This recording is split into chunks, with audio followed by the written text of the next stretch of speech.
पनि यहाँ धेरै घर देखियो। र अब हामी चाहिँ झर्ने होइन, अरूको चाहिँ झर्ने पालो आयो। हाम्रो चाहिँ टपमा हो, किनभनेपछि हामी अहिले भ्याइ पनि बन्यौँ। हाम्रो कालीकोटको टप्पर चाहिँ त्यो टप्पर के माथि कालीकोटको के भन्नु राजधानी, कालीकोट राजधानी। पुलहरू छ है, मुभीमा देखाएको सेम टु सेम त्यही पुल हो।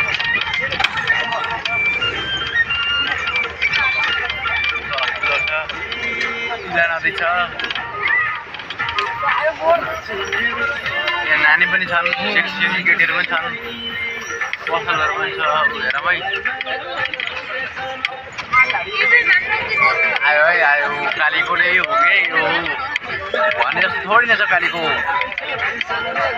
कालीकोट एक विगत ठाउँ पनि होइन, डेभलप पनि होइन, यो त सुन्दर हो।